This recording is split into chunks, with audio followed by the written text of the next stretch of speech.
समाज की उपेक्षा कर स्वयं में छिपे ध्यान स्रोत की खोज करें। हिंदी प्रवचन दिया तले अंधेरा में आपका स्वागत है। ओशो के प्रवचन में आपका पुनः स्वागत है। सूफियों की इस कथा के पूर्व कुछ आधारभूत बातें समझ लेनी चाहिए।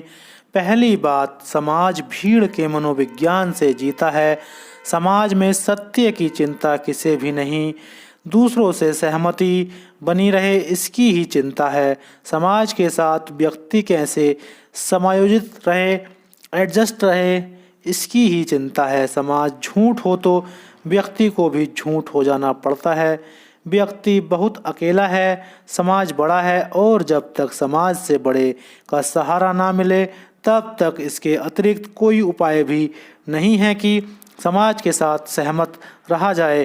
केवल वे ही लोग समाज के पार उठ पाते हैं जिन्हें परमात्मा का सहारा मिल जाता है, क्योंकि तब उन्होंने विराट और अनंत के साथ अपना संबंध जोड़ लिया। तब उन्होंने सागर से संबंध जोड़ लिया।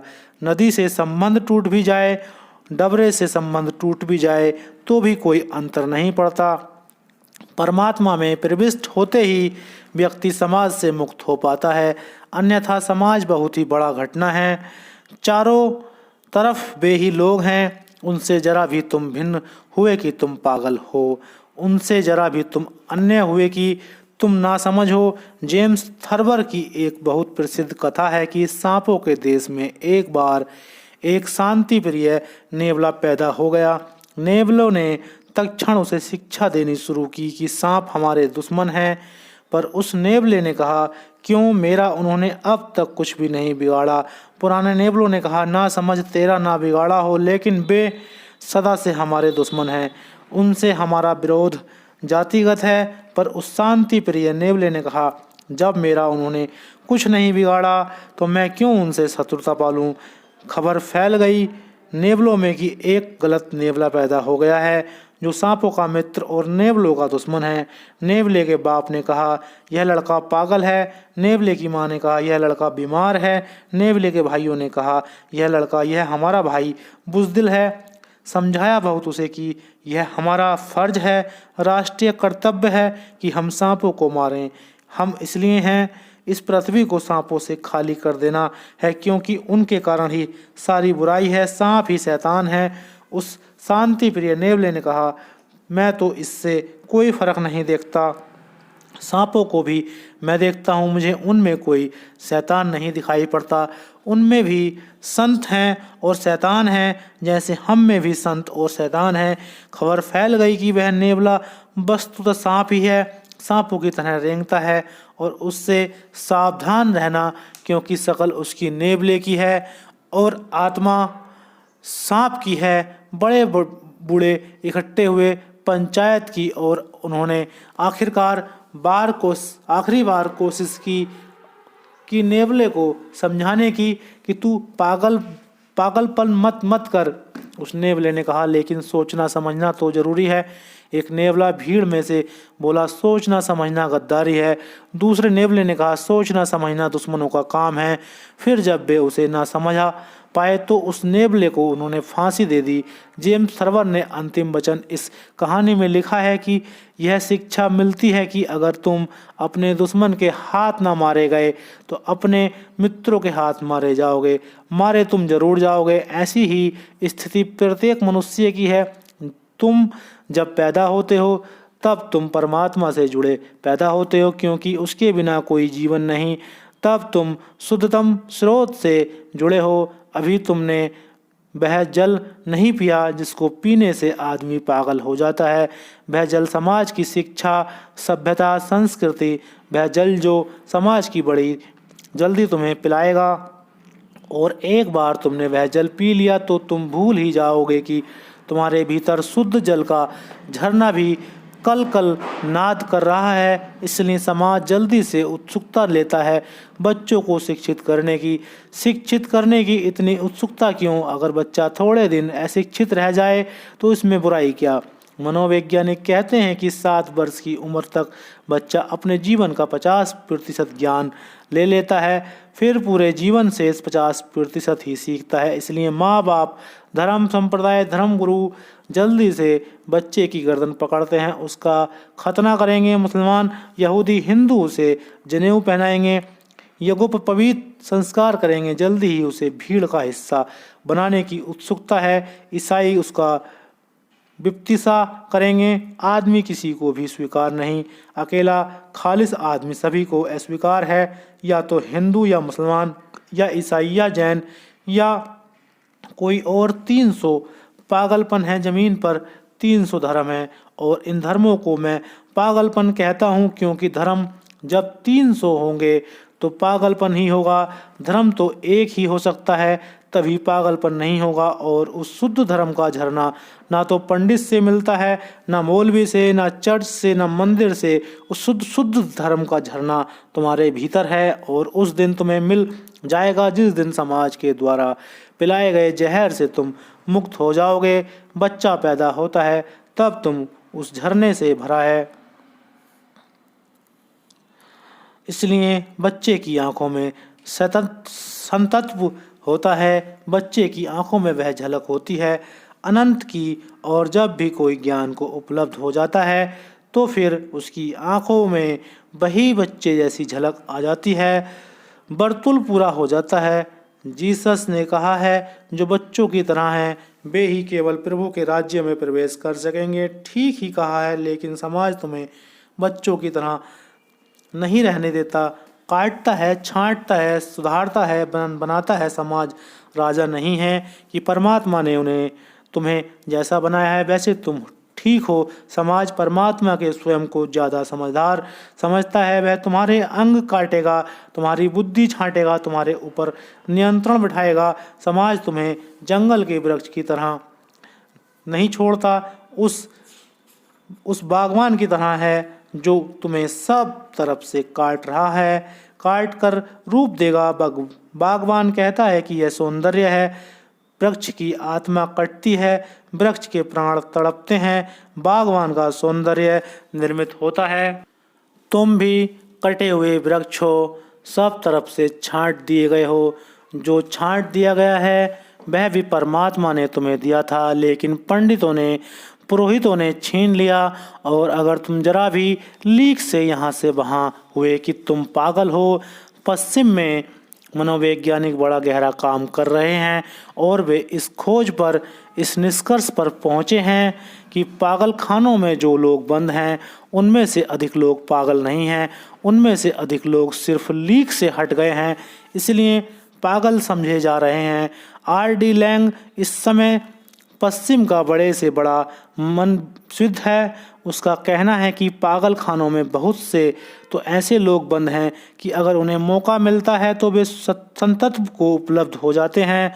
या बड़ी महान प्रतिभा की उनमें संभावना थी, लेकिन अड़चन वहाँ पैदा हो गई कि वे लीक से हटने लगे।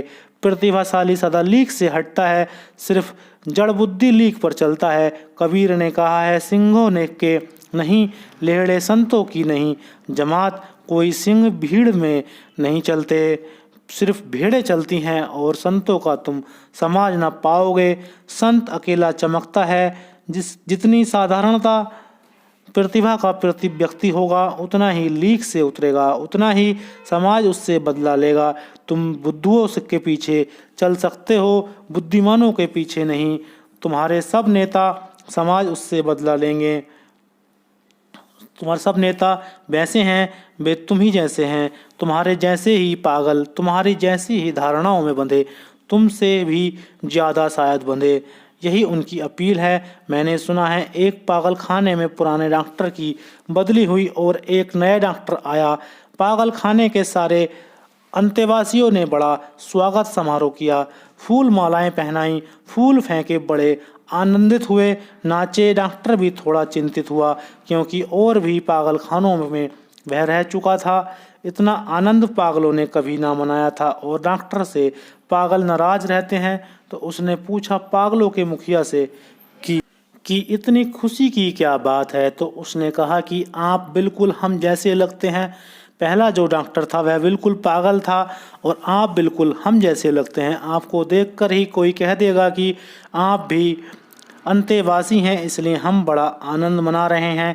पागल पागल को ही नेता चुन लेगा, मूड मूड के पीछे चलेगा, क्योंकि सबसे बड़ी कठिनाई तुम्हें तब होती है जब तुम्हें ऐसा लगता है कि तुम गलत हो और प्रतिभाशाली व्यक्ति तुम्हें सदा कहेगा कि तुम गलत हो। उससे बचने का एक ही उपाय है कि जितनों को वह गलत कहता है वह भीड़ इकट्ठी हो जाए और उसकी गर्दन दबा दें। इसलिए सुकरात को तुम जहर पिलाते हो, जीसस को सूली लगाते हो, बुद्धों पर पत्थर फेंकते हो, वह कारण है। उसके पीछे वह तुम्हारी आत्मरक्षा का उपाय है, क्योंकि अगर इन आदमियों को छुट्टा रहने दिया जाए, स्वतंत्र रहना दिया जाए, तो आज नहीं कल तुम्हारे नीचे जो आत्मविश्वास की ज़मीन है वह खींच लेंगे, तुम्हें संदिग्ध कर देंगे। सोच विचार गद्दारी है, सोच विचार दुश्मनों का काम है। जिसको तुम बुद्धिमान कहते हो वह वही आदमी है जो लकीर का फ़कीर है, जो परंपरा से चलता है, जो अतीत से इंच भर यहाँ वहाँ नहीं जाता, जो सिर्फ एक पुनरुक्ति है, जो बसा है, उधार है, वस्तुतः मुर्दा है। तुम्हारे नेताओं में और तुम में बहुत फर्क नहीं होता। मैंने सुना है, पता नहीं कहाँ तक सच है, मोरारजी देसाई जब उप प्रधानमंत्री थे तो एक बार बीमार पड़े, बेहोश हो गए। बड़े से बड़े चिकित्सक को दिखाया अहमदाबाद में। उसने कहा तत्क्षण दिल्ली ले जाना पड़ेगा, यह होश यहाँ वापस नहीं लौट सकेगा। जल्दी से हवाई जहाज़ का इंतजाम किया गया। एयरपोर्ट मोरारजी लाए गए। चिकित्सक परेशान हैं, हवाई जहाज़ तैयार है, लेकिन घंटा भर हो गया और कोई मंत्री जी को चढ़ाता नहीं। उसने पूछा अधिकारियों से कि देर क्यों हो रही है, यहाँ जीवन मरण का सवाल है। उन्होंने कहा हम भी जानते हैं, लेकिन फूल मालाएं नहीं आ पाईं। उस चिकित्सक ने कहा तुम पागल हो गए हो, यह वक्त फूल मालाओं का है क्या? इस वक्त मंत्री जी को हवाई जहाज़ पर चढ़ाया जाए। मोरारजी भाई ने आंखें खोलीं और कहा कुछ हर्ज नहीं है, थोड़ी देर इंतजार कर लेने दें। वैसे भी फूल मेरी तबीयत को बहुत रास आते हैं। जिस तरह के अहंकार से तुम भरे हो उसी तरह के अहंकार से तुम्हारे नेता भरे हैं। वही तुम्हारी और उनके बीच संबंध है।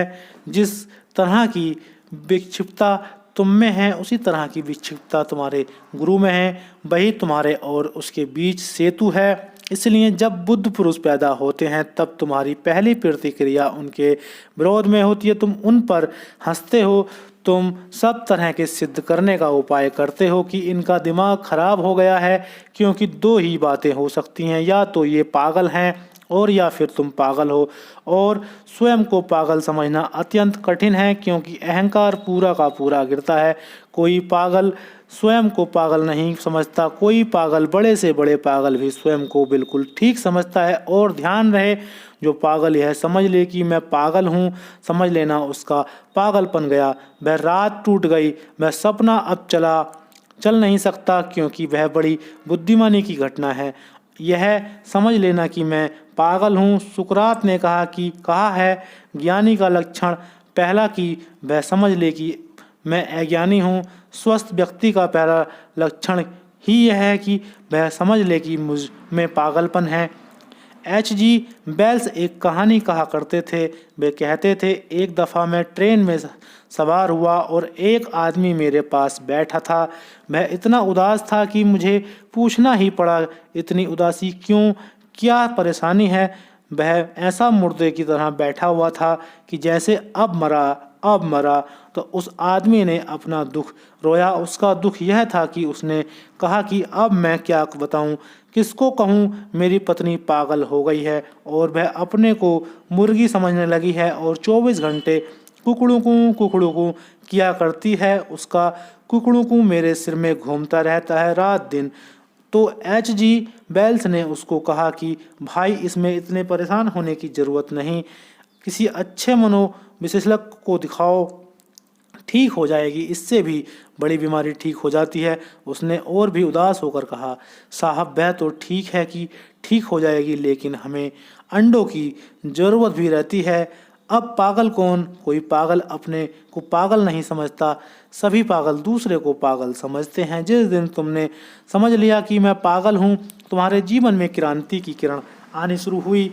जिस दिन तुमने समझ लिया कि मैं अज्ञानी हूँ, क्योंकि सभी अज्ञानी अपने को ज्ञानी समझते हैं। जिस दिन तुमने समझ लिया कि मैं भटका हुआ हूँ, क्योंकि कोई भी नहीं भटक सकता, इसको समझने के बाद उस दिन तुम ठीक रास्ते पर आ गए।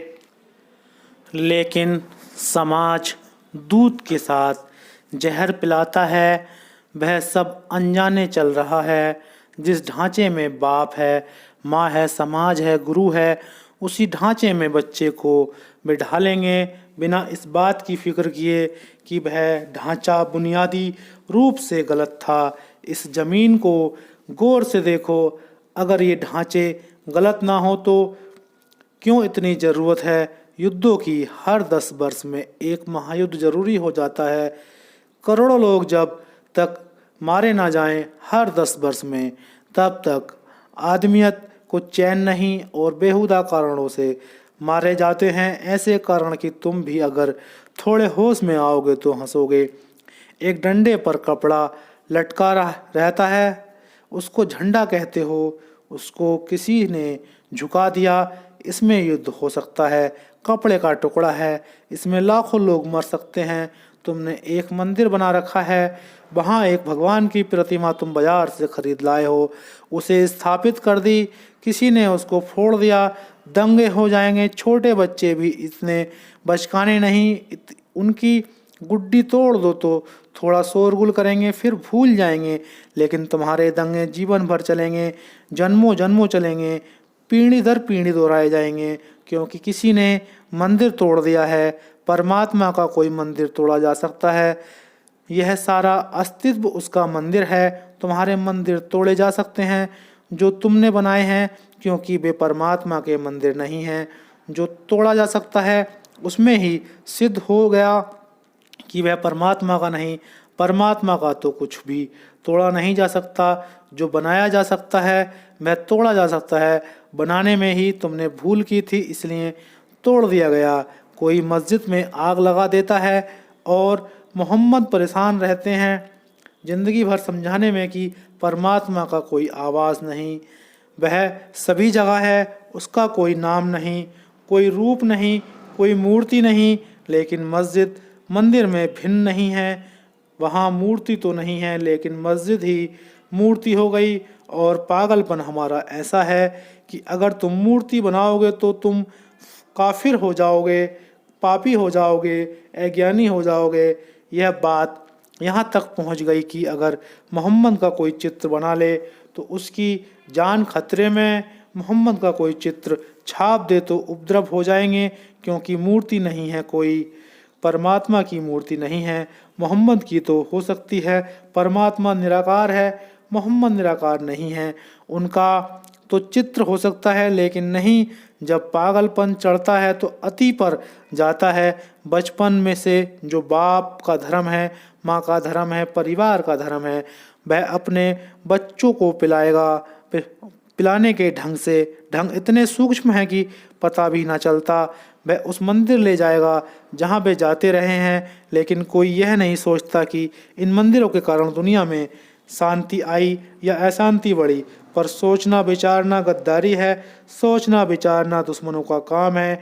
कोई यह नहीं सोचता कि इन शास्त्रों के कारण मनुष्यता के एक हुई है या टूटी है।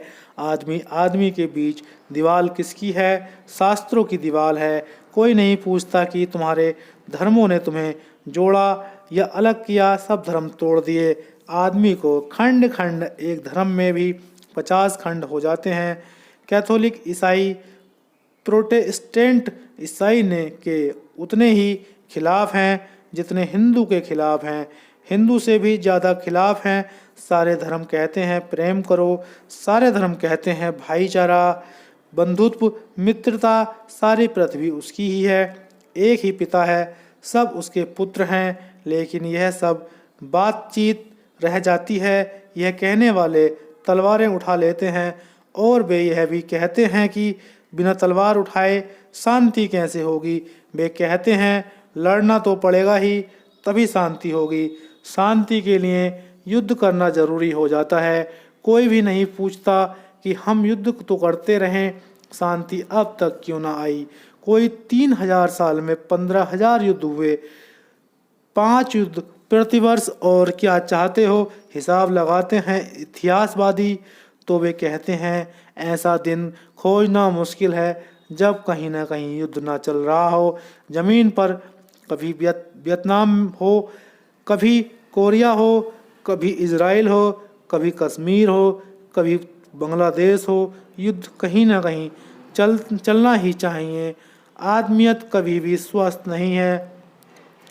कभी पैर बीमार, कभी सिर बीमार, कभी हाथ बीमार, कहीं ना कहीं ऑपरेशन चल रहा है, लेकिन कोई नहीं पूछता कि इस पूरी संस्कृति में कहीं कोई जहर के बीज होंगे। और फिर जब युद्ध नहीं भी चलता, तब छोटे युद्ध तो चल ही रहे हैं, वे घर घर में चल रहे हैं। एक स्कूल में एक शिक्षक ने एक बच्चे से पूछा कि तुम बताओ, तुम्हें बड़े से बड़े युद्ध का कुछ पता है, कौन सा। तो उस लड़के ने कहा, बता तो देते, लेकिन बताने की मनाही है। शिक्षक ने कहा, पागल, किसने मनाही की, इतिहास इसलिए तो पढ़ाया जा रहा है। तो उसने कहा कि बड़े से बड़ा युद्ध तो मेरी माँ और पिता के बीच चलता है, मगर किसी को आप कहना मत। बड़े युद्ध तो दिखाई पड़ते हैं, लेकिन छोटे छोटे युद्ध प्रतिपल चल रहे हैं। सारी जमीन प्रतिपल कलह से भरी है। प्रेम के नाम पर भी घृणा कलह है। मुल्ला नसरुद्दीन से कोई पूछ रहा था कि कभी तुम्हें अपने विवाह की तिथि और साल भूलता तो नहीं। उसने कहा, कभी नहीं। दुख की बात भुलाओगे तो भी भूलती नहीं, दुख भूल जाएगा। दुख कभी नहीं भूलता। प्रेम दुख हो गया और कोई भी नहीं पूछता कि कहीं ना कहीं हमारे जीवन की संरचना में कोई मौलिक गलती है, जिसके कारण सब पागल हो जाता है। कुछ भी ठीक नहीं मालूम पड़ता, और जिनको तुम ठीक कहते हो उनका भी ठीक होना कितना ठीक है। आदमी काम करता है, दुकान जाता है, बाजार जाता है, संभालता है घर द्वार। क्या तुम सोचते हो इतने से पक्का हो गया कि वह स्वस्थ है, पागल नहीं? तब तुम उसे क्रोध में देखो तो तुम पाओगे वह पागल है, मन शुद्ध है। कहते हैं क्रोध अस्थायी पागलपन है, और दिन में कम से कम 2, 4, 10 दफ़ा हर एक को पकड़ता है। कितनी देर लगेगी स्थायी पागलपन आने में?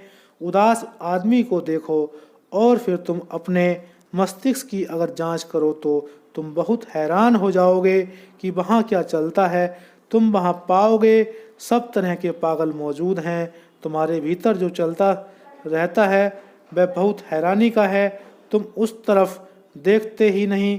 कभी आधा घंटा मन में जो चलता है उसे लिख डालो, जैसा चलता है वैसा ही। फिर तुम देखते ही नहीं। कभी आधा घंटा मन में जो चलता है उसे लिख डालो, जैसा चलता है वैसा ही। फिर तुम अपने निकटतम मित्र को भी बताने को राजी ना होगे कि यह मेरे भीतर चलता है। इसलिए भीतर की तरफ हम देखते नहीं, क्योंकि वहाँ पागलपन मालूम पड़ता है। तुम में और पागलपन में कोई गुणात्मक भेद नहीं है, सिर्फ परिणामात्मक भेद हैं। डिग्री का थोड़ा सा अंतर है। तुम 98 डिग्री पर हो, वह 100 डिग्री पर पहुंच गया। उबल रहा है, भाप बन रहा है। आदमी खोजना मुश्किल है जो स्वस्थ हो। मनोवैज्ञानिक कहते हैं बहुत मुश्किल है स्वस्थ आदमी खोजना जो मानसिक रूप से परम स्वस्थ हो। शरीर से स्वस्थ तो लोग मिल जाएंगे, क्योंकि शरीर का स्वस्थ कोई बड़ी गुणवत्ता नहीं। सारे पशु स्वस्थ हैं। शरीर का स्वस्थ वास्तविकता का हिस्सा है, लेकिन मन का स्वास्थ्य बुद्धत्व है, वह मुश्किल है। कभी करोड़ों वर्षों में 1-2 लोग उतने स्वस्थ हो पाते हैं कि उन्हें हमें तीर्थंकर, अवतार और भगवान कहना पड़ता है। कहना हमें इसलिए पड़ता है, अन्यथा कोई ज़रूरत नहीं है। अगर बहुत लोग स्वस्थ होते मानसिक रूप से, तो क्या ज़रूरत किसी को अवतार कहने की, बुद्ध कहने की, तीर्थंकर कहने की कोई ज़रूरत नहीं है। वे इतने कम हैं कि उंगलियों पर गिने जा सकते हैं। उन्हें हम में आदमियों से अलग करना पड़ता है। यह बड़ी दुखद घटना है। यह सहज होनी चाहिए कि सभी आदमी भगवत्ता को उपलब्ध हों। यह कभी कभी होना चाहिए कि कोई आदमी चूक जाए, ना उपलब्ध हो पाए, बीमार हो। सोचो उस ज़मीन को जिसमें सभी लोग अस्पताल में हों और अस्पताल के बाहर घर कभी कोई एकाध आदमी हो, कैसी वह दुनिया होगी।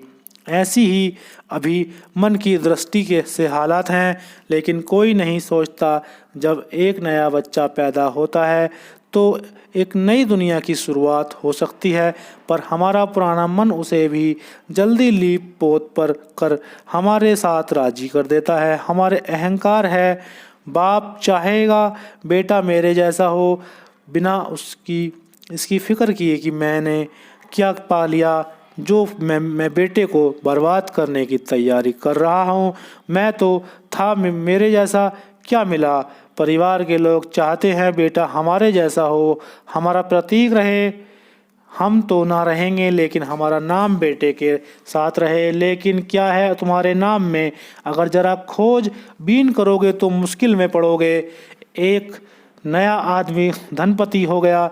जब वह धनपति हो गया तो उसने एक बड़े इतिहासवादी को शोध कार्य में लगाया कि मेरी वंशावली का पता लगाओ ताकि मैं वंश वृक्ष बना सकूं। मैंने पूछा उस धनपति को कुछ महीने बाद कि वह इतिहासविद कुछ कर पाया। उसने खोज की क्या? उदास उस धनपति ने कहा, हाँ उसने खोज थोड़ी ज़्यादा कर ली और अब मुझे उसे रुपए देने पड़ रहे हैं चुप रहने के लिए, क्योंकि जो उसने पता लगाया है वह तो बड़ा खतरनाक है। कोई हत्यारा था पीछे, कोई जेल खाने में पड़ा सड़ा, कोई पागल था। यह सब पता लगाया है उसने और अब मुझे उसे रुपए देने पड़ रहे हैं कि तू चुप रहे। पहले रुपए दे रहा था खोज करने के लिए। तुम भी अगर खोज करने जाओगे अपने वंशावली की तो उन सब अपराधों को पाओगे जो आदमी ने किए हैं, क्योंकि पूरी मनुष्यता के तुम वंशज हो। तुम आते हो मनुष्यता की एक लहर की भांति। विचार करना जरूरी है कि नए बच्चों को जब हम ज्ञान दे रहे हैं तो हम सोच रहे हैं, और अगर अज्ञान गलत मालूम हो और हमारे पास देने को कुछ ना हो तो हम बच्चे को हाथ जोड़कर माफ़ी मांग लें कि हमारे पास देने को कुछ नहीं, तू खुद ही खोजना। जहर से तो खाली पात्र दे देना बेहतर है। यही सब इस कथा में है। अब हम इस कथा के एक एक हिस्से को समझने की कोशिश करेंगे, और सूफियों ने बहुत जानकर यह कहानियाँ लिखी हैं। किसी पुराने समय में मूसा के गुरु खिद्र ने चेतावनी दी कि एक खास तारीख के बाद दुनिया के सारे पानी का गुण बदल जाएगा और उसे पीने वाले पागल हो जाएंगे। केवल वे ही लोग सही सलामत रहेंगे जो थोड़ा पानी अलग बचा कर रख लेंगे और उसे ही पिएंगे। केवल एक व्यक्ति ने खिद्र की चेतावनी पर ध्यान दिया। पहली बात, भगवान भी आ जाएं आकाश से उतरकर और तुमसे कहें तो करोड़ों में से एक उसकी बात पर ध्यान देगा। तुम सुन लोगे, अनसुनी कर दोगे, क्योंकि उसकी बात पर ध्यान देना तुम्हारे पूरे जीवन की व्यवस्था को बदलने की तैयारी पर ही संभव हो सकता है। लोग हंसे होंगे। उन्होंने कहा, क्या पागलपन की बात है? कहीं ऐसा हुआ है? कहीं ऐसा हो सकता है कभी? पहले नहीं हुआ तो अब क्या होगा?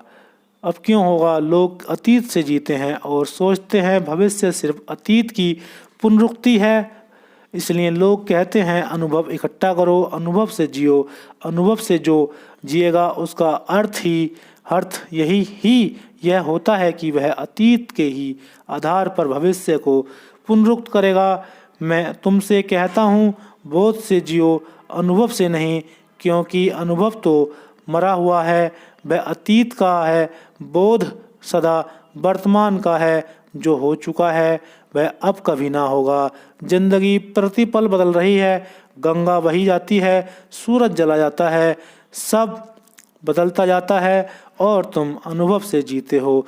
और अनुभव का मतलब अतीत, और अतीत को जब तुम भविष्य पर लगाते हो, वर्तमान पर लगाते हो, तभी तुम चूक जाती हो। जिस घटना से तुम्हें अनुभव मिला वह घटना दोबारा होगी नहीं। इस दुनिया में दोबारा कुछ भी नहीं होता। यहाँ पुनरुक्ति तो है ही नहीं।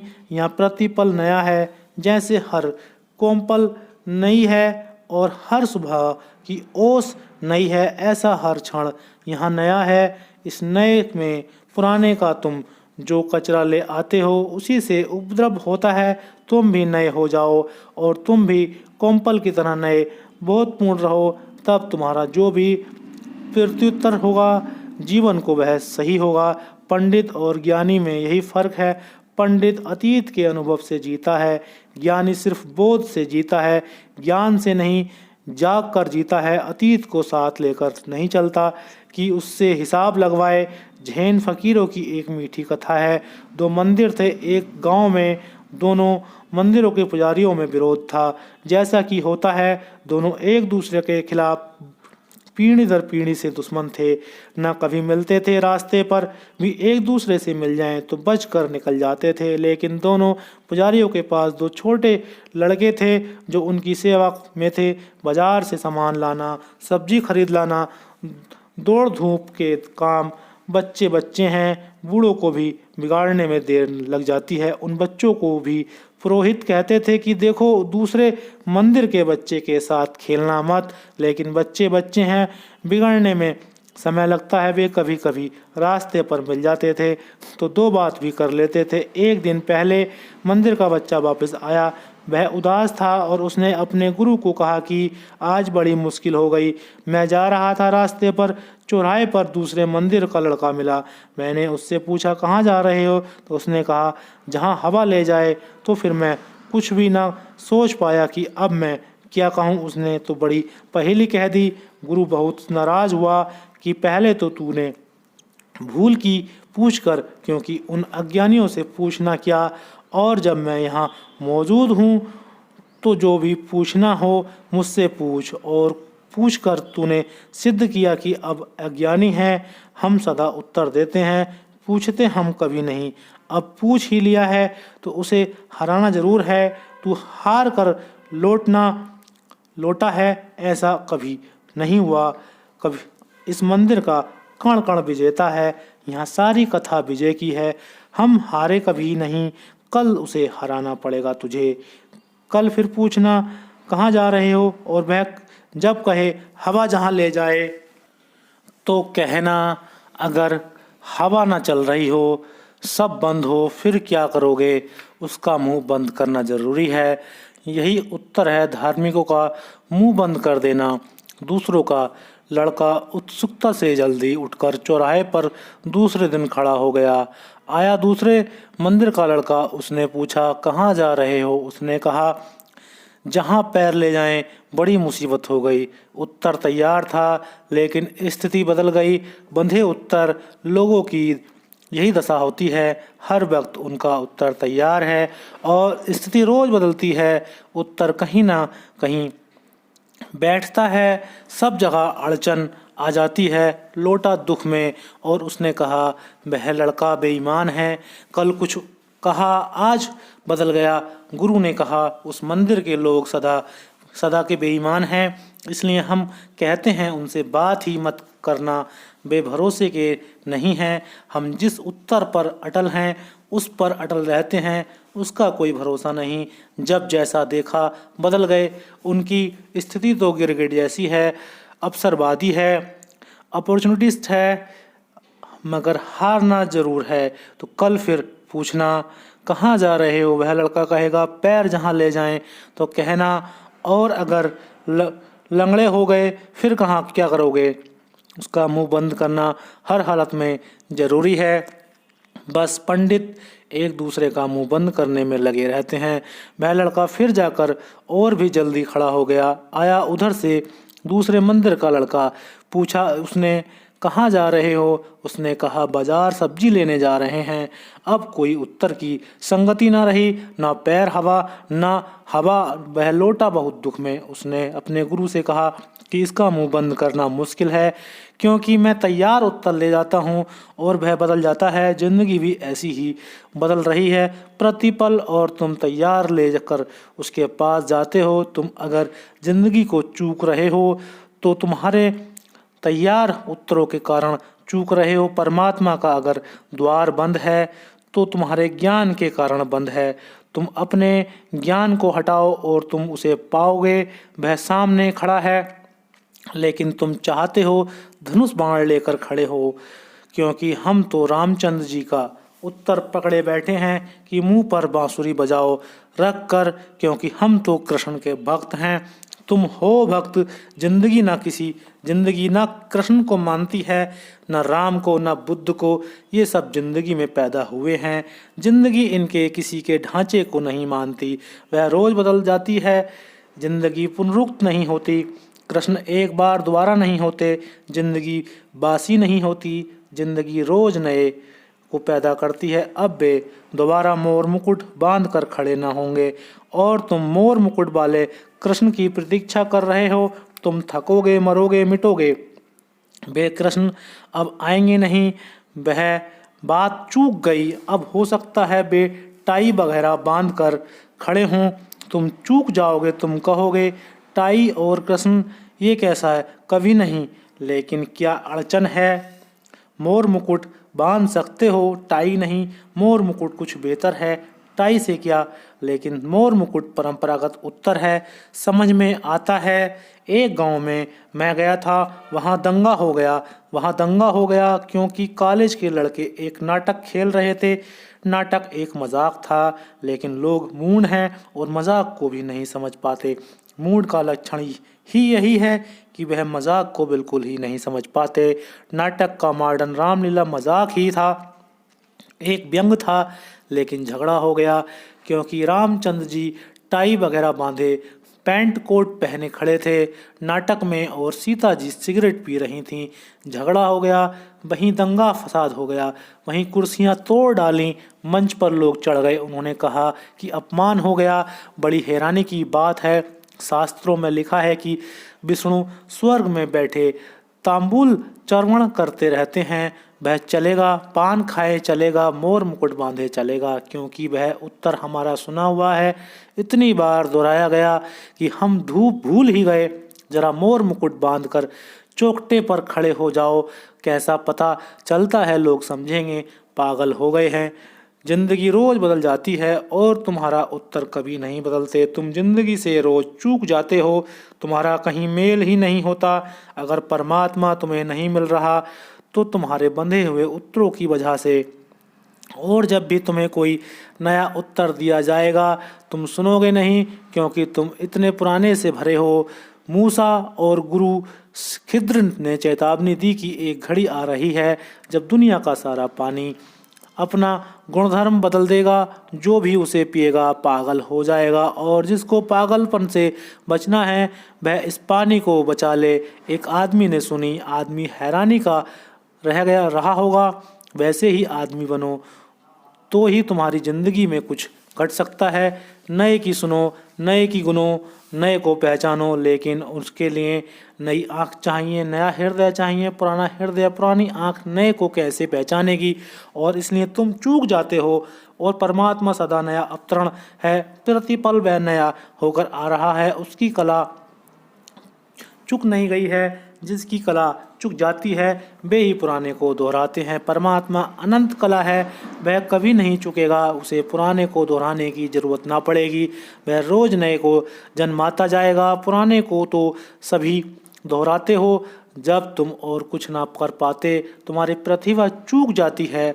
उसकी प्रतिभा चूकी नहीं, वह नए कृष्ण बनाएगा, नए राम बनाएगा, नए बुद्धों को जन्म देगा।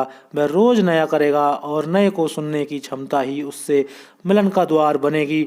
एक आदमी ने सुना, केवल एक व्यक्ति ने खिद्र की चेतावनी पर ध्यान दिया, बाकी लोगों ने भी सुना तो होगा, इसलिए सुनना पर्याप्त नहीं है। कान से सुना होगा, एक कान से आया होगा, दूसरे कान से निकल गया होगा। उसमें कई पंडित भी होंगे जिन्होंने सुना होगा और कुछ अर्थ निकाला होगा। उन्होंने कहा होगा, यह तो प्रतीक है, कहीं पानी बदलता है, इसका कुछ मतलब है, इस मतलब में कुछ राज है। उन्होंने बड़े शास्त्र रचे होंगे लेकिन पानी नहीं बचाया होगा। उन्होंने चेतावनी की व्याख्या की होगी, उन्होंने चेतावनी पर बड़े बड़े सिद्धांत रचे होंगे लेकिन पानी नहीं बचाया होगा। पंडित ऐसा ही है, वह दूसरे को समझाने में जीवन गंवा देता है, और जो वह दूसरे को समझा रहा है कभी अपनी जिंदगी में नहीं उतरता। और वही कसौटी है, क्योंकि जिसको तुम बहुमूल्य समझते हो दूसरों के लिए, उसे तुम इतना मूल्यवान भी नहीं समझते कि अपनी जिंदगी में उतारो। पिरहोक नाम का यूनान में एक दार्शनिक हुआ। वह लोगों को समझाता था, जीवन आसार है और आत्महत्या एकमात्र उपाय है। वह खुद 93 साल का जिया, आत्महत्या नहीं की उसने, और बड़े मज़े से जिया। उससे बुढ़ापे में किसी ने पूछा, पिरहो, जिंदगी से तुम समझते हो कि जिंदगी बेकार है और आत्महत्या एकमात्र उपाय, और तुम्हारी मानकर हमने सुना कई लोगों ने आत्महत्या भी कर ली, तुमने क्यों नहीं की? उसने कहा कि मेरी मजबूरी है, मुझे समझाने के लिए लोगों को रुके रहना पड़ा, नहीं तो समझता कौन? पंडित तुम्हें समझाता है परमात्मा तक पहुँचो, वह परमात्मा तक नहीं जाता, तुम्हें समझाने के लिए रुका रहता है। तुम्हें समझाना परमात्मा तक जाने से ज़्यादा मूल्यवान है। नहीं, वह कभी इसे मूल्यवान नहीं समझता। वह जो भी कर रहा है वह व्यवसाय है, वह भी शोषण की विधि है, उसे खुद भी कभी पक्का नहीं जचा। तुम अगर पंडित के हृदय में खोजोगे तो संदेह छिपा हुआ पाओगे। वह दूसरों को समझता होगा, श्रद्धा उसके भीतर तुम संदेह का कीड़ा पाओगे जो उसके भीतर की आत्मा को काटता रहता है। सुना बहुत लोगों ने होगा लेकिन एक ने ध्यान दिया, और जिसने ध्यान दिया वही केवल बचेगा। बहुतों ने विचार किया होगा, ध्यान एक ने दिया। ध्यान और विचार में फर्क है। विचार का अर्थ है तुम विचार में चले जाते हो, विश्लेषण में चले जाते हो। ध्यान का अर्थ है एक चीज पर तुम एकाग्र हो जाते हो, तुम्हारी सारी जीवन ऊर्जा वहीं लग जाती है, दाव लग जाता है। ध्यान का अर्थ है तीर की तरह तुम एक ही निशाने की तरफ चलने लगते हो। विचार का अर्थ है हजार चीजें चारों तरफ हो जाती हैं, तुम खंड खंड होकर सोचने लगते हो, क्या ठीक क्या नहीं ठीक, क्या करना क्या नहीं करना। समझो कि तुम्हारे घर में आग लगी हो और कोई तुमसे कहे कि घर में आग लगी है, तुम इस घर पर विचार करोगे या ध्यान पर? तुम अगर विचार करोगे तो जलोगे, क्योंकि विचार के समय लगेगा और आग तुम्हारे लिए नहीं रुकेगी। जो ध्यान देगा वह झट से छलांग लगाकर बाहर जाएगा। विचार फिर भी किया जा सकता है लेकिन ध्यान निरंतर कृत्य बन जाता है और विचार कृत्य से बचाव बन जाता है। कभी कभी तो ऐसा होता है कि तुम कृत्य से बचने के लिए विचार करते रहते हो और तुम कहते हो जब तक निर्णय ना कर लें तब तक कृत्य को कैसे उतारें। मेरे पास लोग आते हैं, वे कहते हैं संन्यास का विचार चल रहा है, सोच रहे हैं छलांग लेनी है, अभी समय लगेगा। मैं उनसे पूछता हूँ कि मृत्यु तुमसे पूछ कर न आएगी, किसी भी क्षण आ जाएगी। तुम मृत्यु से यह ना कह सकोगे कि जरा रुको, मैं संन्यास के लिए सोच रहा हूँ, मैं संन्यास ले रहा हूँ, ले लूँ फिर मरूँ। ना तो जन्म तुमसे पूछकर आता है, ना मृत्यु तुमसे पूछकर आती है, ना प्रेम तुमसे पूछकर आता है, घट जाता है। अचानक तुम पाते हो किसी व्यक्ति के प्रेम में पड़ गए हो। संन्यास को तुम सोच रहे हो, जो भी महत्वपूर्ण है उस पर ध्यान दिया जाता है, सोचा नहीं जाता। जो महत्वहीन है उसको ही लोग सोचते हैं। सोचना स्थगित करने की तरकीब है, पोस्टपोन करने की तरकीब है, टालने की तरकीब है। तुम सोचने की बात ही सब उठाते हो जब तुम टालना चाहते हो। तुम क्रोध के लिए नहीं सोचते कि कल करूँगा, सोच कर करूँगा, अभी करते हो। ध्यान तुम कहते हो सोचेंगे तुम्हें किसी की हत्या करनी हो तो तुम तत्क्षण करते हो, क्योंकि तुम भी जानते हो एक क्षण अगर चूक गए कि शायद न कर पाओगे, क्योंकि वह क्षण क्रोध का फिर आए न आए, लेकिन अगर दान देना हो तो तुम कहते हो सोचेंगे, और तुम भी भली भांति जानते हो कि क्षण भी चूक जाएगा।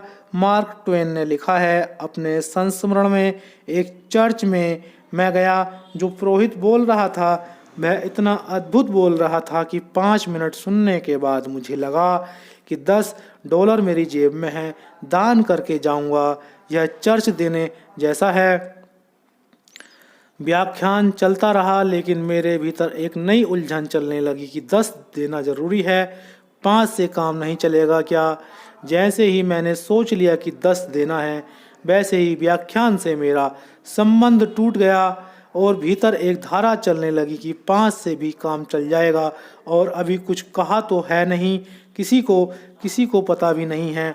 5 ही दे देंगे तो कोई ऐसी थोड़ी है, 5 क्या कम है। आधा व्याख्यान होते होते मार्क ट्वेन 2:30 पर आ गया। खत्म होते होते उसने सोचा कि $1 भी कौन देता है। यहाँ जो लोग देने वाले हैं, कोई $1/4 देगा, कोई $0.5 देगा, $1 सबसे बड़ा दान होगा, एक काफ़ी है। और जब दान पात्र आया तो मार्क ट्वेन ने लिखा है कि मैंने अपना $1 तो डाला ही नहीं, $1 उसमें से उठा लिया। मैंने सोचा कौन देख रहा है, और इस आदमी ने 1 घंटा खराब किया मेरा, 1 घंटा व्याख्यान दिया, 1 घंटा मेरा खराब किया। $1 लेकर घर आ गया। तुम जिस चीज पर भी कहते हो सोचोगे, जरा गौर करना, तुम टाल रहे हो और क्षण होते हैं जीवन में कृत्य के। जब तुम एक शिखर पर होते हो जहाँ से कृत्य फलित होता है, क्योंकि कृत्य तभी फलित होता है जब तुम्हारी पूरी जीवन ऊर्जा एक शिखर पर केंद्रित हो जाती है, तभी कृत्य फलित होता है। इसलिए क्रोध तुम उस वक्त करते हो, क्योंकि अगर यह शिखर खो गया फिर कल तुम न कर पाओगे। इसलिए ज्ञानियों ने कहा है, बुराई को स्थगित करना सोचना और भलाई पर ध्यान देना, और करना बुराई को कहना कल करेंगे, भलाई को कहना अभी, इसी क्षण, उसमें क्षण भी मत खोना। अगर तुम यह नियम मान लो, इससे उल्टा नियम तुम मान ही रहे हो, उसका ही तुम्हारा जीवन परिणाम है कि बुराई को तुम तत्क्षण करते हो, भलाई को तुम कल पर टालते हो, पाप आज करते हो, पुण्य अगले जन्म में, पाप अभी पुण्य। बुढ़ापे में किसी के प्राण लेना हो तो आज, और प्राण प्रार्थना करनी हो तो कल, वह कल कभी ना आता है। पापी का जीवन वह उसका सूत्र है, बुराई अभी, भलाई कल। परमात्मा का जीवन भलाई अभी, बुराई कल। जो कल पर छोड़ा वह कभी नहीं होता। कल पर छोड़ने की कुशलता विचार है कि सोचेंगे, सोचने में समय लगेगा, त्वरा चली जाएगी, क्षण खो जाएगा, तुम भूमि पर आ जाओगे, भावावेश खो जाएगा। एक आदमी ने ध्यान दिया। ध्यान का अर्थ है, इस बात ने उसे ऐसा पकड़ लिया कि पूरा जीवन दांव पर। उसने कुछ सोचा नहीं, उसने कुछ पानी बचाकर रख लिया। निश्चित तिथि के बाद वही हुआ जो खिद्र ने कहा था, और इस एक आदमी को छोड़कर गांव के सभी लोग पागल हो गए। लेकिन जब उसने लोगों से बातचीत की तब उसे पता चला कि सब उसे ही पागल मानते हैं। स्वाभाविक है, जहाँ सभी पागल हों वहाँ बुद्धिमान होना बड़ा खतरनाक है। जहाँ सभी बीमार हों वहाँ स्वस्थ होना खतरा लेना है। जहाँ सभी अंधे हों वहाँ आंखें मुसीबत में डालेंगी, क्योंकि जहाँ सभी एक जैसे हैं और तुम पृथक, भीड़ तुम्हें पागल करेगी, और भीड़ बड़ी है, बहुमत उसका है। तुम अकेले हो, सिद्ध करने का कोई उपाय भी नहीं है। सिद्ध तुम किसके सामने करोगे, किसको समझाओगे? वहाँ समझाने वाला भी कोई नहीं है। लोग हंसेंगे और वे कहेंगे, देखो पागल को। ऐसा ही घट रहा है पूरे जीवन में। जिस भीड़ से तुम घिरे हो वह भीड़ अपने को ठीक समझती है। अगर तुम जरा लीक से यहाँ वहाँ हटे तो वह तुम्हें पागल समझती है। बड़ी प्रसिद्ध कथा है कि ऐसा हुआ कि एक सम्राट को एक चालबाज आदमी ने कहा कि मैं तुम्हें देवताओं के वस्त्र लाकर दे सकता हूँ। देवताओं के वस्त्र कभी पृथ्वी पर आए नहीं थे। उस सम्राट ने कहा कि जो भी खर्च करना हो किया जाए। यह ऐतिहासिक बात है। मैं अकेला पहला आदमी होऊंगा जिसको देवताओं के वस्त्र मिले। तुम लेकर आओ। उस आदमी ने कहा, कई करोड़ों का खर्चा है, आना जाना, यह यात्रा लंबी और रिश्वत, वहाँ भी कोई ऐसे नहीं मिल जाएंगे। द्वारपाल और फिर द्वारपाल से लेकर देवताओं तक पहुंचना, बहुत रिश्वत। सम्राट ने कहा, कुछ भी हो, कुछ भी खर्च हो, एक ही बात ख्याल रखना, धोखा देने की कोशिश मत करना, नहीं तो जिंदगी से हाथ धोगे। उसने कहा, धोखे का कोई सवाल नहीं है। इसी महल में मुझे कमरा दे दिया जाए, चारों तरफ पहरा लगा दिया जाए। महल में कमरा दे दिया गया, चारों तरफ पहरा लगा दिया गया।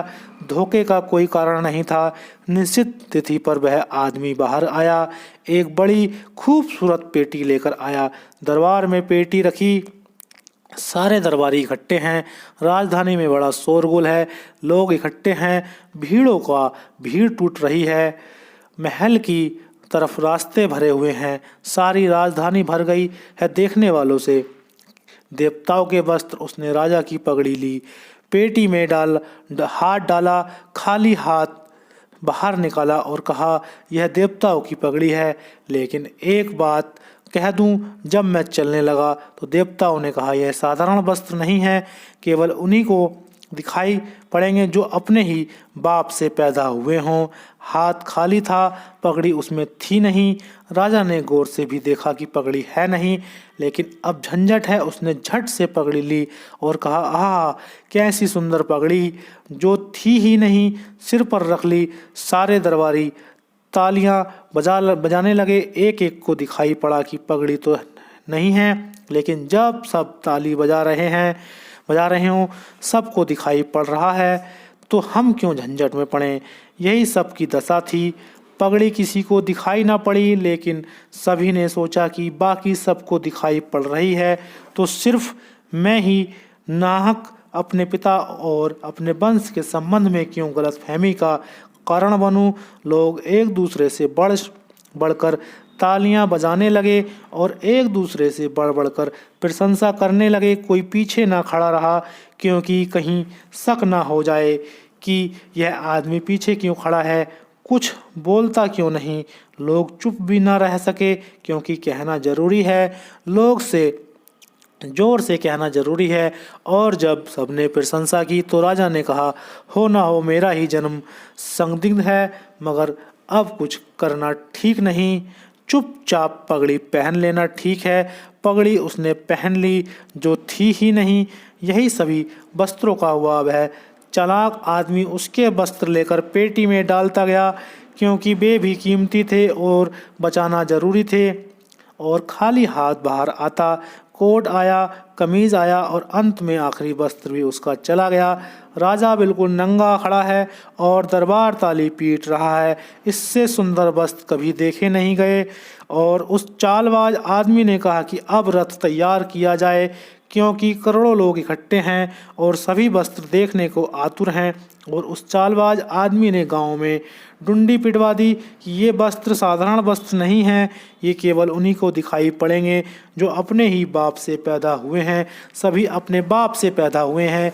नंगा राजा रथ पर सवार गांव में निकला और भीड़ पागल हो रही है, वस्त्रों की प्रशंसा कर रही है। सिर्फ एक बच्चा जो अपने बाप के कंधे पर बैठकर आ गया था, उसने अपने बाप से कहा, मुझे तो राजा नंगा दिखाई पड़ता है। बाप ने कहा, चुप ना समझ, अगर किसी ने सुन लिया तो मुसीबत होगी। ये वस्त्र ऐसे हैं कि जब तू बड़ा हो जाएगा तब दिखाई पड़ेंगे, तू अभी बच्चा है। सिर्फ उस बच्चे को राजा नंगा दिखाई पड़ा, उसको ही सत्य दिखाई पड़ा। लेकिन बाप ने कहा, तू बड़ा हो जाएगा तो तुझे भी दिखाई पड़ेगा, घबरा मत, जल्दी मत कर, यह अनुभव से दिखाई पड़ता है। सभी बाप अपने बेटे से यही कह रहे हैं, अनुभव से दिखाई पड़ेगा। बेटे को दिखाई पड़ता है पत्थर की मूर्ति, बाप कहता है भगवान।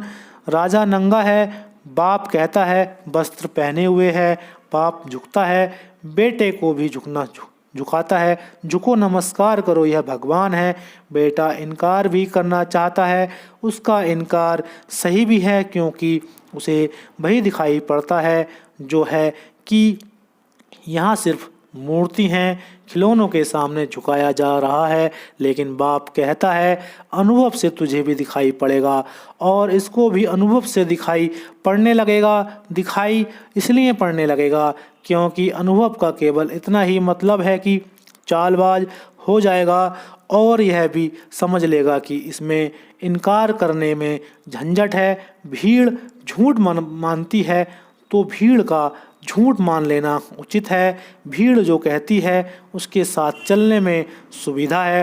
असत्य भी सुविधापूर्ण है। अगर भीड़ मानती है सत्य की तरफ इशारा करना अपने लिए असुविधा पैदा करनी है, क्योंकि भीड़ ने शर्तें लगा रखी हैं। अगर तुम कहो कि मंदिर में रखी हुई मूर्ति सिर्फ पत्थर है तो लोग कहेंगे तुम नास्तिक हो, तुम अपने बाप से पैदा नहीं हुए हो, तुम सड़ोगे नर्क में। और भीड़ तुम्हें हजार तरह की झंझटें पैदा करेगी। तुम्हें कुएं से पानी ना पीने देगी, तुम्हें साथ बैठकर भोजन ना करने देगी, तुम्हारे विवाह में मुसीबत आएगी, तुम्हारे बच्चों के विवाह ना हो सकेंगे।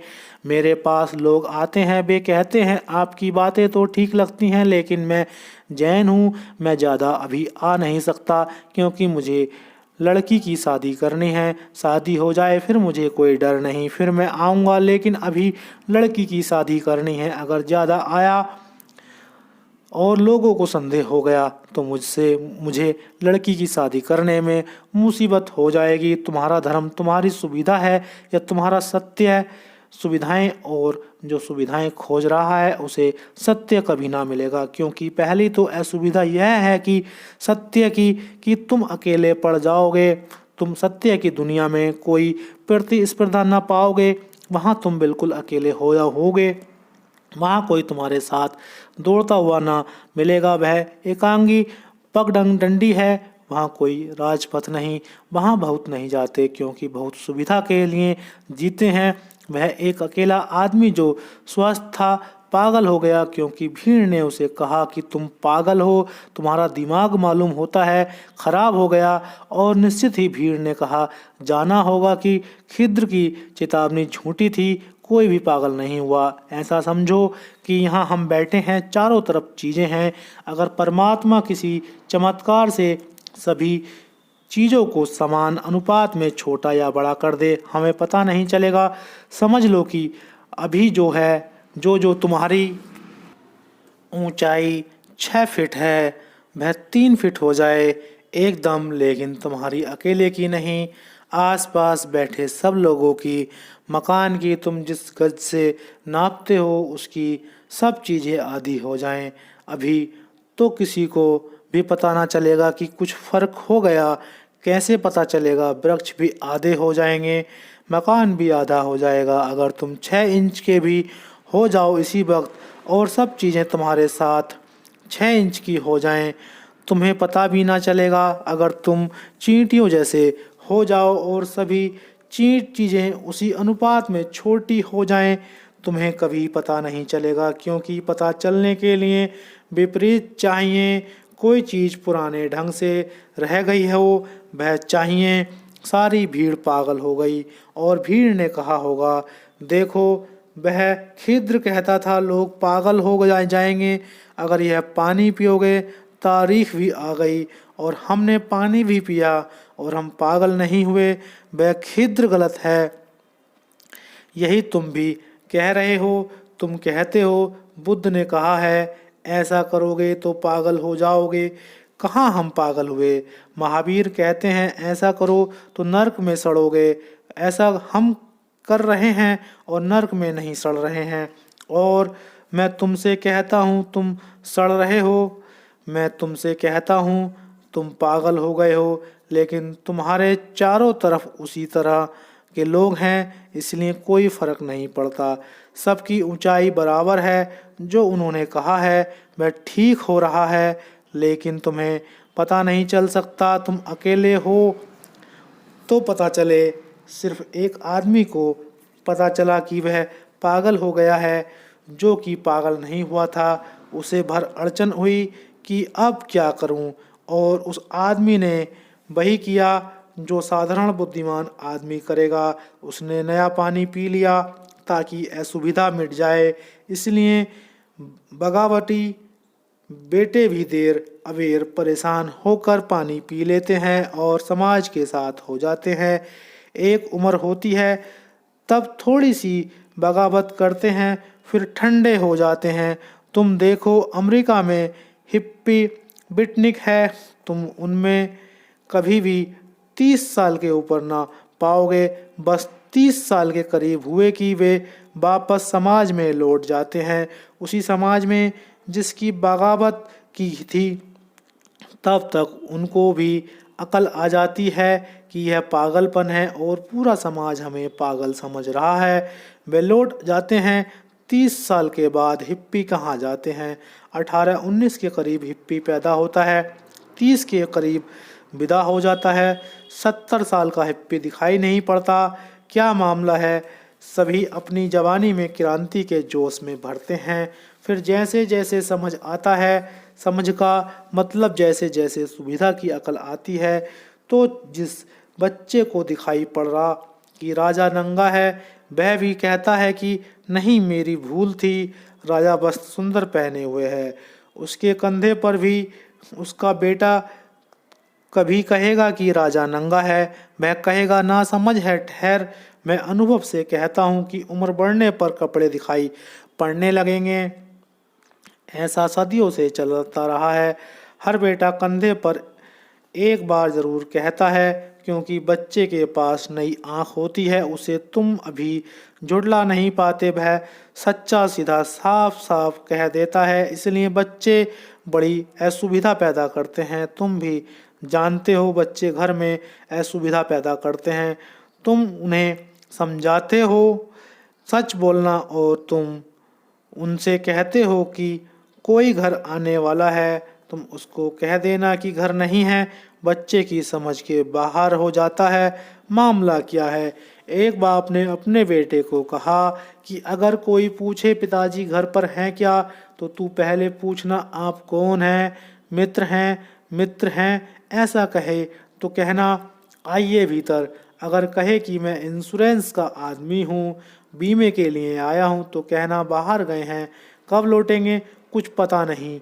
बेटा बाहर बैठा था, एक आदमी आया, उसने पूछा पिताजी घर पर हैं क्या? उसने कहा आप कौन हैं, मित्र हैं या इंश्योरेंस के आदमी? उसने कहा मैं दोनों हूँ।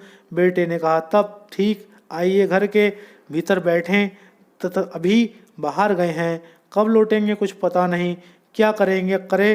बेटा आखिर जिंदगी को तुम झुठलाओगे तो भी तो समय लगेगा, बच्चे बड़े होंगे तब तक समझ पाएंगे। लेकिन बीच में एक घड़ी आती है जब बच्चे सभी को बेचैनी देते हैं, क्योंकि वे सभी सीधे और सच्ची बात कह देते हैं। उन्हें वही दिखाई पड़ता है कि राजा नंगा है और कपड़े बिल्कुल नहीं दिखाई पड़ते। तुम उन्हें सजा देते हो, मारते हो, पीटते हो। तुम्हारी सारी सजा यह है क्योंकि उनकी आंखें अभी धुंधली नहीं हैं, अभी वे देख सकते हैं सीधा। अभी ताज़ा जल उनके भीतर बह रहा है, अभी उन्होंने तुम्हारा जल नहीं पिया, अभी तुम्हारे कुएं पर उन्होंने पानी नहीं पिया, अभी वे परमात्मा के कुएं पर पानी पी रहे हैं। अभी उनके जीवन में सभी कुछ सच्चा है। वे क्रोध भी करते हैं तो उसमें एक सच्चाई है, वे प्रेम भी करते हैं तो उसमें एक सच्चाई है। तुम क्रोध भी करते हो तो भी सच्चाई का पक्का नहीं, झूठा हो, दिखावे के लिए कर रहे हो। प्रेम भी करते हो, उससे प्रमाणिकता नहीं है क्योंकि वह भी व्यवसाय हो। एक महिला मुझसे कह रही थी कि मुझे पति को तलाक देना है, तो मैंने उससे पूछा तुमने उनमें कुछ तो देखा होगा जब शादी की, और इतनी जल्दी तलाक क्यों? तो उन्होंने कहा हाँ, कुछ देखकर ही शादी की थी, लेकिन अपनी वह विशेषता अब वे खर्च कर चुके हैं। पैसा देखकर शादी की थी, वह विशेषता खर्च कर चुके हैं, अब कोई रस नहीं। पैसा प्रेम से बड़ा है, चालाक आदमी को सत्य से बड़ी सुविधा है। यही तो मतलब होता है पैसे का, सुविधा प्रेम का मतलब सत्य है। एक आदमी को सुनाई पड़ा, उसने ध्यान दिया, वह बच गया, लेकिन मुसीबत में पड़ा। जिनने नहीं सुना वे मुसीबत में ना पड़े। यह ऊपर से दिखाई पड़ रहा है, लेकिन तुम चाहें भीड़ के साथ कितने भी चलते रहो, भेड़ों की तरह तुम मुसीबत में हो। मुसीबत पता चले या ना चले, इसमें कोई फ़र्क नहीं पड़ता कि सबको कैंसर हो जाए और तुम्हें कैंसर हो तो कैंसर की तकलीफ़ ना होगी। तुम सिर्फ तुम समझोगे कि यह बीमारी साधारण है, सभी को होती है। कुल्लू मनाली के एरिया में 90% लोगों को सुजाग है, मगर किसी को कोई अड़चन नहीं है, क्योंकि सभी को है। जिनको नहीं है वह कुछ हैरानी के हैं। जन्म के साथ ही जैसे सुजाग चल रहा है, क्योंकि चल रहा है अमेरिका में। दक्षिण अमेरिका में एक छोटी सी घाटी है जहां 95% बच्चे अंधे हो जाते हैं, क्योंकि एक मक्खी है जिसके काटने से आंख खराब हो जाती है।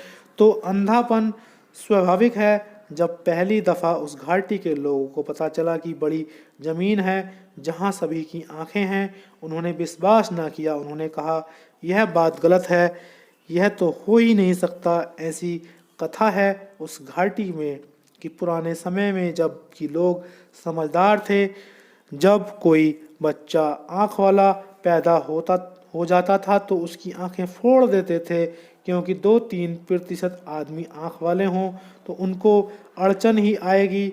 अंधों की पूरी जमात में वे उपद्रव का कारण होंगे। कुछ गलती हो गई। हम भी वही करते हैं। अगर एक 6 उंगली वाला बच्चा पैदा हो जाए, हम उसका ऑपरेशन कर देते हैं। कारण क्या है? कारण कुल इतना है कि हम 5 उंगली के हैं, वह 6 उंगली का है। जरूर कोई गड़बड़ है। जो भीड़ का है वह नियम है, जो भीड़ से भिन्न है वह गड़बड़ है। भीड़ अपने को सत्य मानती है, अपने से भिन्न को असत्य मानती है। उस आदमी ने वही किया जो साधारण बुद्धिमान करता है। लेकिन मैं कहता हूँ साधारण बुद्धिमान सिर्फ अनुभवी है। साधारण बुद्धिमान वास्तविक बोधपूर्ण नहीं। उसने वही किया जो तुम सब ने किया है। उसने पानी पी लिया। धीरे धीरे उसके लिए पागलों के बीच अपना अकेलापन ऐसा हो गया और उसने भी नया पानी पी लिया। फिर तो वह यह भी भूल गया कि उसने कुछ शुद्ध जल बचा रखा है, और गांव के लोग कहने लगे कि वह जो एक पागल था उनके बीच वह भी स्वस्थ हो गया है। पागल होते ही स्वस्थ हो गया और उसे भी भूल गया कि मैंने जल बचा रखा है। यही सूफी इस कथा से कहना चाहते हैं कि तुम चाहे कितने ही पागल हो गए हो, तुमने भी जल बचा रखा है। वह तुम्हारे भीतर है। तुमने बाहर का जल पी लिया है, तुम्हारे भीतर का जल समाप्त नहीं हो गया। समाज ने तुम्हें आच्छादित कर लिया, लेकिन तुम्हारे भीतर का झरना अभी भी शुद्ध बह रहा है। वह कभी अशुद्ध नहीं होता। लेकिन तुम बिल्कुल भूल गए हो। तुम भूल ही गए हो कि तुम हिंदू नहीं हो, मुसलमान नहीं हो, ईसाई, जैन, बौद्ध नहीं हो। तुम भूल ही गए हो कि तुम स्त्री नहीं हो, पुरुष नहीं हो। तुम भूल ही गए हो कि शरीर नहीं हो, मन नहीं हो। यह सब तुम्हें सिखा दिया गया है। तुम भूल ही गए हो कि धन से सुविधा मिल जाए, परम धन ना मिलेगा। तुम भूल ही गए हो कि यश से कितनी ही फूल मालाएं तुम्हारे ऊपर बरस जाएं, सब फूल जल्दी ही सूख जाएंगे। जीवन की असली सुगंध वहाँ नहीं है। और तुम भूल ही गए हो कि तुम्हारे पास कितने ही सोने के आभूषण इकट्ठे हो जाएं, अंततः वे सभी आभूषण जंजीरें सिद्ध होते हैं और देह के लिए तुम कुछ भी करो सभी खो जाएगा, क्योंकि देह ही खो जाती है। पर समाज ने सब तुम्हें सिखा दिया। समाज ने सब तरह की भ्रांतियां तुम्हें दे दी। समाज तुम्हें धक्के दिए जाता है। महत्वाकांक्षा और कमाओ, इतने से क्या होगा।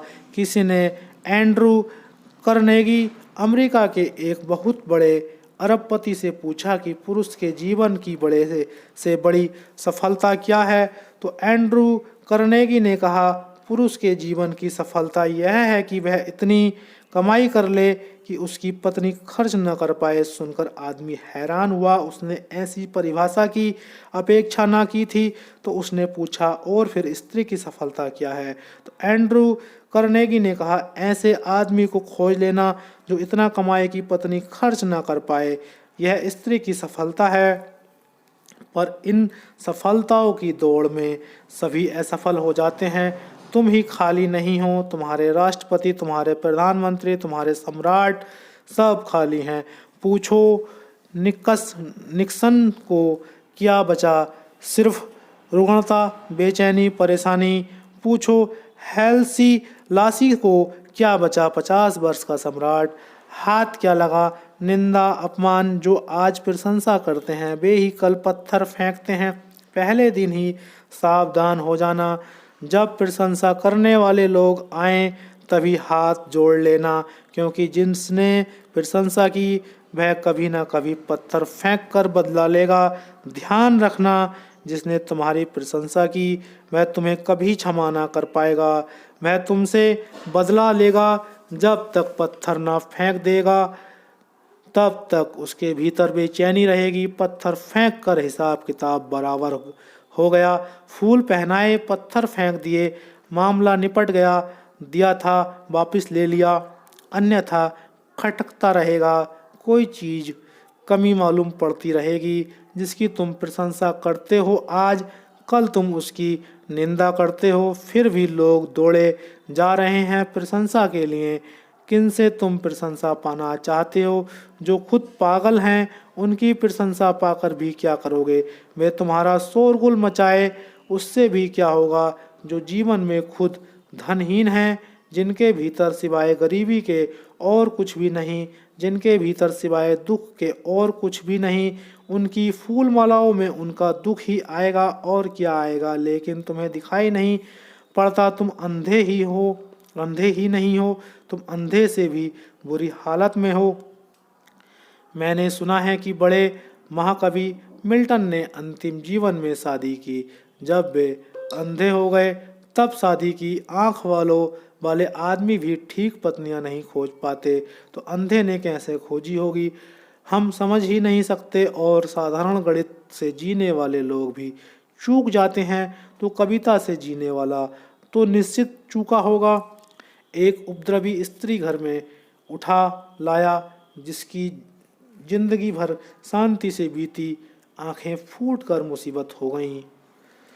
कड़ी बड़ी बरकरकसा उपद्रवी मारे पीटे भी। और अंधा आदमी सोचा था यह कि अंधा हो गया हूँ, कोई साथी चाहिए। साथी की तलाश में अक्सर लोग शत्रु खोजकर घर आ जाते हैं। एक मित्र बहुत ही दिन बाद मिलने आए। उन्होंने पत्नी नहीं देखी थी, देखी पहली दफ़ा तो मिल्टन से बोले, गुलाब का फूल है, ऐसी सुंदर पत्नी।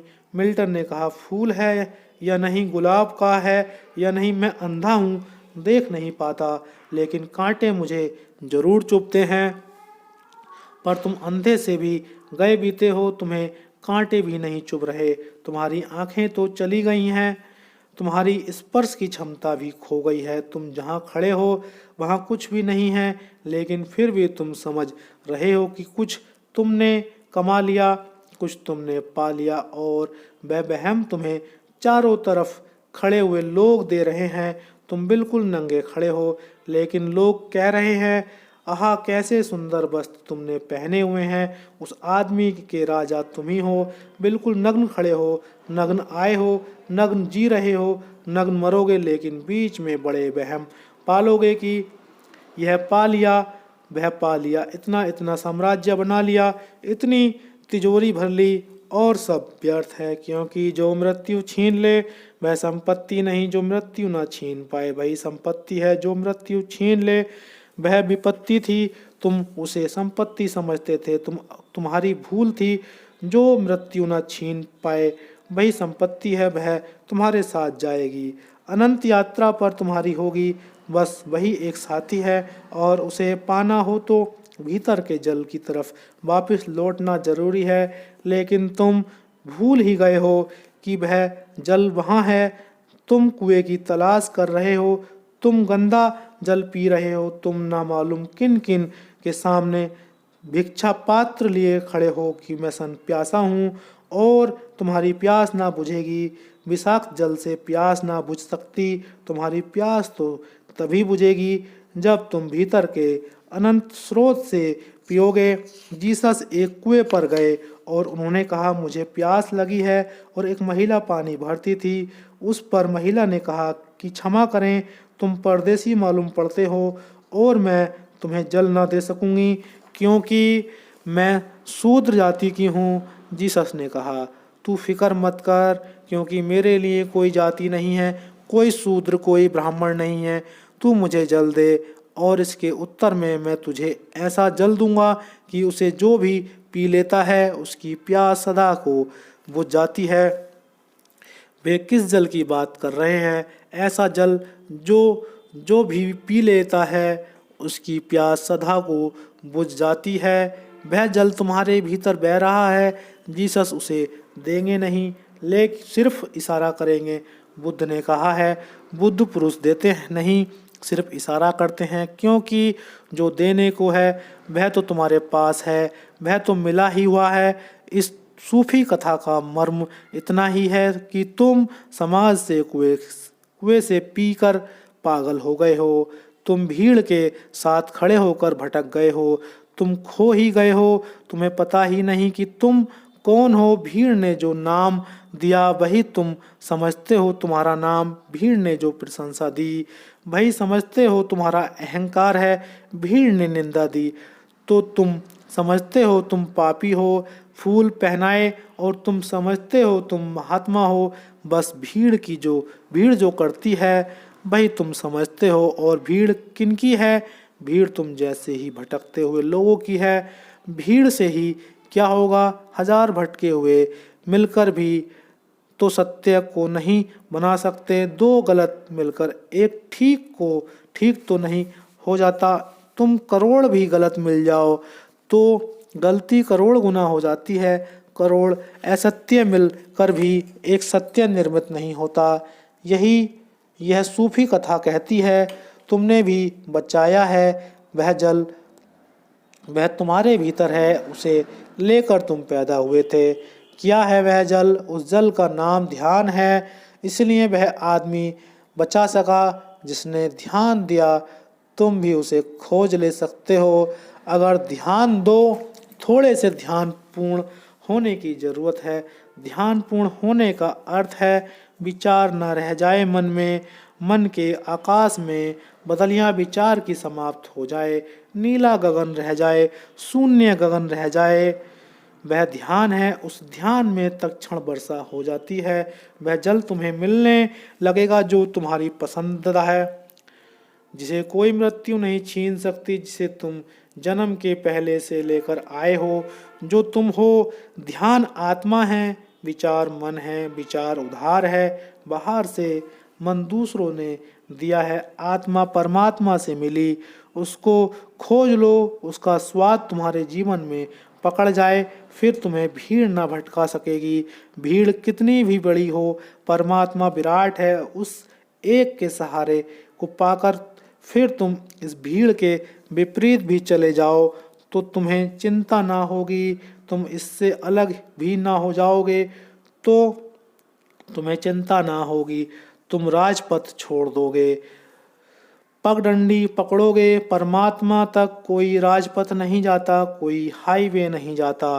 पगडंडियाँ जाती हैं, और पगडंडियाँ भी ऐसी कि एक आदमी चलता है, फिर हजारों साल बाद कोई दूसरा चलता है। इसलिए किसी दूसरे की पगडंडी भी तुम्हें मिल नहीं सकती। खुद ही चलना पड़ता है, खुद ही बनानी पड़ती हैं। चल चल कर रास्ता बनता है, ध्यान करके रास्ता बनता है। और जिस दिन जल स्रोत मिल जाता है उस दिन तुम हैरान होगे कि कैसे इतने दिन तुम पागलों के साथ राजी थे, कैसे तुम इतने दिन तक इन पागलों जैसा व्यवहार करते थे, कैसे तुमने राजा के वस्त्र देखे जो वहाँ थे ही नहीं। यह भीड़ तुम्हारा बंधन और तुम्हारा कारागिरा है। संन्यास का इतना ही अर्थ है, समाज के पार हो जाओ। समाज छोड़कर भाग जाने की कोई भी जरूरत नहीं है, लेकिन समाज जो भी कर रहा है वह खेल रह जाए अभिनय नाटक, उसमें गंभीरता खो जाए। तुम यही रहो, ठीक बाजार में बैठे रहो, लेकिन समाज से मुक्त हो जाओ। कोई पत्नी को छोड़कर भाग जाने की जरूरत नहीं। भागते ना समझ हैं, समझदार तो जहाँ हैं वहीं रूपांतरित हो जाते हैं, क्योंकि झरना तुम्हारे भीतर है, हिमालय में नहीं। दुकान पर, बाजार में, जहाँ तुम हो वहीं रहो। सिर्फ भीड़ से तुम्हारा धीरे धीरे छुटकारा हो जाए, तुम्हारी आंखें निर्मल ध्यान से भर जाएं। समाज ने जो तुम्हें दिया है वह तुम्हारे ऊपर आच्छादित न रह जाए। परमात्मा ने जो तुम्हें दिया है उसकी धुन तुम्हारे भीतर बजने लगे। यही इस कथा का मर्म है। आज के लिए इतना ही।